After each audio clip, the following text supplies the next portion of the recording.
thanks to everybody involved in organising this splendid conference and last night's fiesta.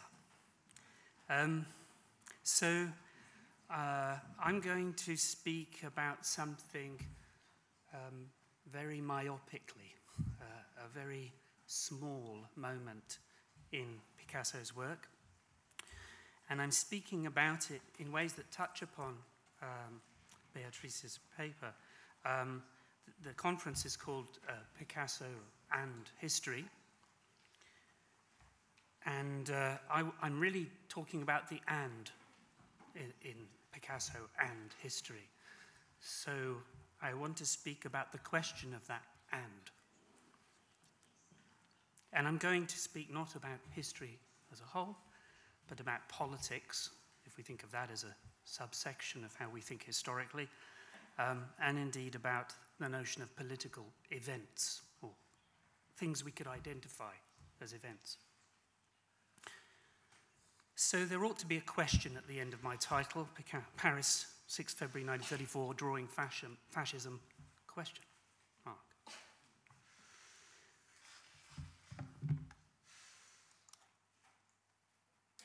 6 February 1934. Picasso is 53 and working in his Rue La Boétie apartment, drawing on sheets of paper about 25 by 32 centimeters. The same day, in Connecticut, a major exhibition of 79 works opens at the Wadsworth Athenaeum, cementing the artist's reputation in the United States. After the remarkable burst of activity in 1932, in the lead-up to his major retrospectives that year, Picasso had engaged with diverse graphic projects, including printmaking connected to the Vollard suite and illustrations for Lysistrata, as well as drawings. This period I'm speaking about, in other words, is a period of introspection, and one troubled, as is well known, by conflicts in the artist's private life. Outside, in the streets, that day, as we've already heard, semi-coordinated political marches across central Paris, organized by war veteran associations, the French Communist Party, conservative and other right-wing and proto-fascist groups erupted in violence. These proto-fascist groups are things like the Camelot du Roi, Action Française, and the Croix de Feu. So these political marches erupted in violence, ending with an assault on Parliament, with fighting concentrated on the bridge at the Place de la Concorde. Garde Mobile and police disbanded the riot, killing 14 demonstrators and injuring hundreds more. The veterans, the war veterans, congregated during the day on the Champs-Élysées, close to Picasso's apartment. In the chaotic developments into the night, the veterans too became embroiled in the violence. So, at some time on the 6th of February, with shouting and chanting probably audible in the streets, Picasso began making drawings of a female figure reclining in an interior, one of those bourgeois rooms that is often in Picasso's art the site of psychological trauma and bodily deformation. Picasso completed 4 drawings that day. 4 on the 7th of February, 2 on the 8th of February, and 1 on the 9th, which is the one at the bottom of the slide here, and 3 on the 10th of February. This series of drawings is my subject today. Now, there is, of course, a question as to how we should constitute these drawings as a coherent project or series. So I've called them a series, haven't I? But are they a series? Particularly given how often Picasso takes up a motif uncovered at an earlier moment and transforms it in a burst of a new activity, or indeed seems unable to abandon certain motifs that have coalesced in a significant effort. That's true of Guernica, for example, with that afterlife in that series of paintings of weeping women. What I'm driving at is that we can see them as a series, as a specifically constrained or time-defined set of works, but those works echo back and forth in their content with other works. And so there's a loose border in that sense of a series. Yet what's extraordinary is that this sequence of 13 coincides exactly with the unfolding events of 6th February and the counter-demonstrations that followed it, culminating in a call for a general strike which took place on the 12th of February. Now, you'll have noticed that these drawings stop on the 10th. So that date, the 12th, is beyond the point when Picasso abandoned the iconography. But perhaps the end point, 10th February, perhaps the point when he stopped working on this group of drawings, responds instead to the publication of a surrealist tract, Appel à la lutte, on the 10th of February. This was republished in June in Brussels, and it demanded unified action on the left to counteract the immediate fascist danger. In this way, surrealism framed the events of the 6th February as fascist, transforming the political ambivalences of the diverse participants into a single and singular image. Picasso did not sign this tract, even though some of his close interlocutors, including poets Michel Leiris and Paul Éluard, did. So what should we make of this peculiar coincidence of a particular imagery and a vivid sequence of street demonstrations, unrest, violent discourse, and brutality? Is there any reason to see these drawings as a political gesture? If so, what kind of political cause could they possibly seem to speak to? There have, of course, been many intelligent treatments of the question of Picasso's politics. The artist has been variously understood as an avowed anarchist, a committed communist, an anti-colonialist, a peace campaigner, a republican, and a studiedly apolitical and self-protective naive. Most of these discussions have concerned Picasso, the historical person, and the degree to which he may or may not have intentionally adopted political positions that informed his artistic enterprise. When Pierre Daix writes, for example, that, quote, "The tensions in Picasso's paintings cannot be separated from the political crises of these months, in which people began to perceive a link between Hitler's seizure of power, the Reichstag fire, and, in France, the violence of the extreme right, a perception which infused the general strike on 6th February 1934. Of course, he's wrong about that. There wasn't a general strike on the 6th. It was on the 12th, but never mind. At a certain level, none of us are going to disagree that such works could not be separated from these events. It seems trivially true since they're coeval with them. And we imagine in some way that they reflect them, that these drawings reflect those events. But such models of interpretation, however seemingly natural they come to us in art history, are fraught with difficulty, based as they are on the crudest sense of the relationship between the practices of art, its forms, traditions, institutions, and spaces, and an equally hypostatized notion of historical and political space. They also give uncanny agency to the person of the artist, as if politics is transparently grasped and converted consciously into tensions in paintings. So my guess, then, is that this kind of approach will not take us very far in thinking about the drawings of 6 to 10 February. What I want to do instead is to try to think about them as imminently political, as in some way opening a very determinate iteration of an aesthetic of the political. I'll say more about what that could possibly mean later. Putting things in this way means thinking about the kinds of bodies, spaces, visual intensities in them in terms of what they demand of us or impose on us. What kind of world is being wrought here? Could a meaningful sense of the political be opened? And what purchase could that possibly have on the perceptions of a uniquely fascist violence expressed in Picasso's surrealist circles?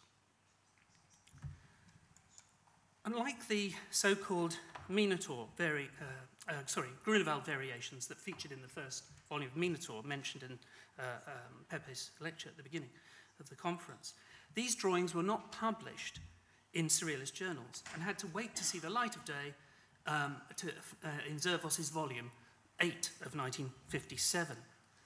Again, this suggests they could never be construed as intentional political engagements like the Dream and Lie of Franco prints or the Guernica studies.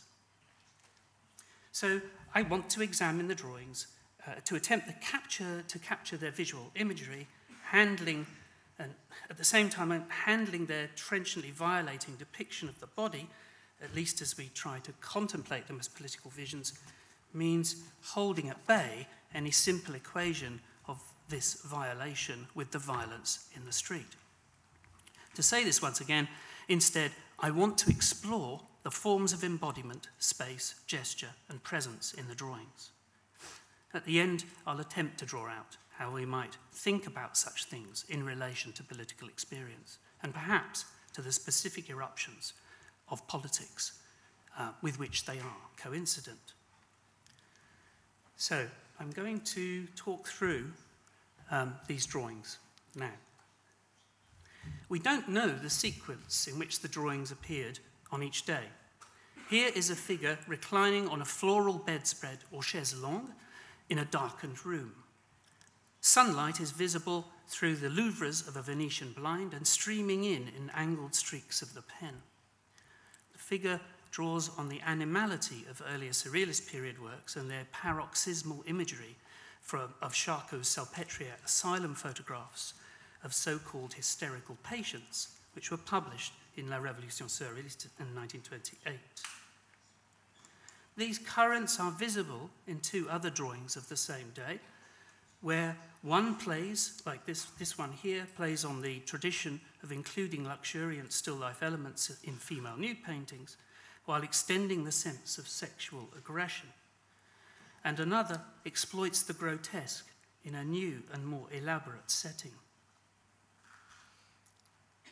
Here, the chaise longue is more concretely envisioned, and we can grasp the form of a balcony, balustrade, and open French door.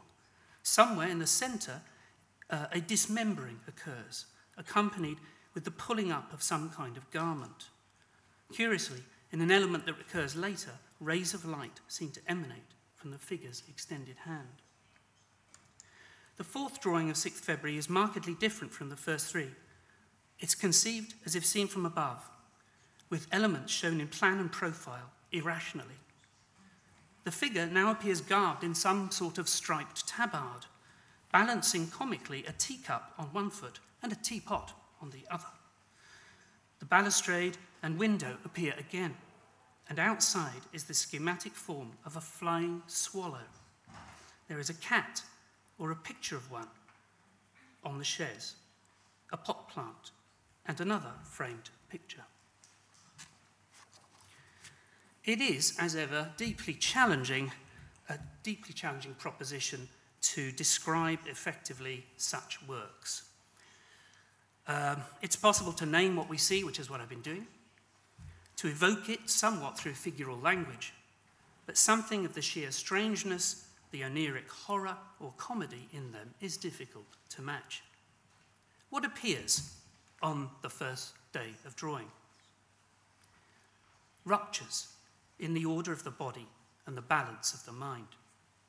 a colossal sense of the body and its energy, an ambiguity about the tissue of reality, and therefore about the relationship between this interior and the world beyond it. After this, there are more problems, leaps from one kind of imagining to another, as when on 7th February an entirely different sense of visual realization is given to the scene. A conceit of sculptural massing, elemental geometry, and invertebrate life is thrown into relief against the schematic realism of the room setting and the balcony architecture. In the drawings of the first 2 days, there is an oscillation then between the disaggregation of an elemental body and its massiveness. This oscillation occurs alongside different iterations of the room and its glimpses of light and space beyond. The same oscillation and the spatial expansion and contraction is played out ostentatiously in the 2 drawings of the 8th of February, this one in colour and this one. The contrast between these two is what I'm speaking of. No doubt, the source for the aspect in this series that is the transformation of the body into object parts, aside from its deep roots in the metaphorical character of Cubism, is perhaps the Anatomy series of 1933, with its fiction of the possibility of assembled and constructed beings parading on a beach or stage. Yet, in the February 1934 drawings, there is an altogether less whimsical situation. There is no doubt that these creatures are women. They disport themselves on beds in rooms, as so many paranoiac manifestations of criminal passion. It's impossible for these women to move. Their gazes are imprisoned in static object heads. On the last day of drawing, the sheer scale of the room is oppressive. But in these last 3 drawings, the swallows flying past the window is itself, in a seeming reversal of the impossibility of action, captured by the reclining figure in a handheld mirror, reappearing on the ceiling. This is perhaps the most fantastical of the 3, elemental like a Giacometti sculpture in wood, captivated by the luminous image of the swallow, the body laid out on a dais or plinth. Now, I've no way of accounting for the swallow, okay? It appeared early on in the sequence, as you might have noticed, and before that there's a little black splodge in the sky, which I think is the origin, perhaps, of this form.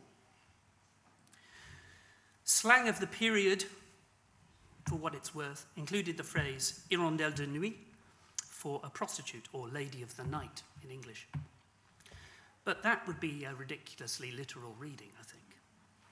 Instead, it may be preferable to see here a sudden figuring of the interplay of the world beyond the room and the private space in which the figures repose, something that happens through a basic form of representation activated, quite improbably, by the reclining figure herself.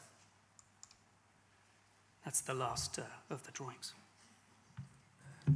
Okay, so the title of this paper promised a discussion of drawing fascism. In the end, the question has instead been, what would it be like to do so? What would it be to draw fascism? How should we attempt to see such imagery in relation to a political event? We could probably all recognize fascist drawings, but to draw the fascist political is another matter. I wanted to explore the striking contemporaneity of this sequence of drawing and the significance of the sequence of events that were recognizably political in order alongside it. And finally, then, to insist on the aporia, the gap between these 2 forms of being. Whether that aporia is productive or not might depend on how we can grasp the achievement of drawing The French philosopher Jacques Rancière has written perceptively, I think, of the tension between art and the political in his book of essays, Aesthetics, and its Discontents of 2004. There, he claims that art is not, in the first instance, political because of the messages and sentiments it conveys concerning the state of the world. Neither is it political because of the manner in which it might represent society's structures or social groups. You know, Bergson would hate all this stuff. He really would.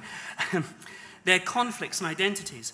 It is political because of the very distance it takes with respect to these functions. Because of the type of space and time that it institutes, and the manner in which it frames this time and peoples this space. Indeed, Rancière defines politics as the configuration of space, the framing of a particular sphere of experience, of objects posited as common and as pertaining to a common decision. And he defines the politics of aesthetics as the way in which the practices and forms of visibility of art themselves intervene in the distribution of the sensible and its reconfiguration, in which they distribute spaces and times, subjects and objects, the common and the singular. On this view, art and politics, in our, what Rancière calls aesthetic regime of art, are the two forms, the two coexisting forms, you might say, of the distribution of the sensible. Okay, so Rancière is mainly concerned here to intervene in theoretical, politicized debates concerning socially engaged art practices versus the defense of modernist autonomy, where the debate often focuses on the question of political efficacy. In the case I've been considering, a sequence of drawings of female nudes in a room made in February 1934 by Picasso, the conceptual framework drawn from Rancière provides at least some traction on the problem. Certainly, there's a painfully obvious distance, as I've been stressing, between the riots of this period and Picasso's subject matter. Not only this, but the manner in which the figures and spaces are depicted has no clear relationship to political events, beyond some vague association, metaphorically dependent, in the case of the drawings, of the violent character of both. However, there is, it seems, the possibility to think the relation in another way. What kind of distribution of the sensible, of possibilities of ways of being, of the presence of objects in space and their openness to common recognition is afforded in these drawings? How, oh, what happened there? Sorry, there was meant to be that last one. There it is, that one. How are bodies to be thought? And how is the estrangement of privacy and the street to be mediated? When it comes to this thought, whatever we might say, the drawings I've discussed trade on a violence done to the female body and draw on the visual tradition of such violence and violently expressed male fantasies of eroticism.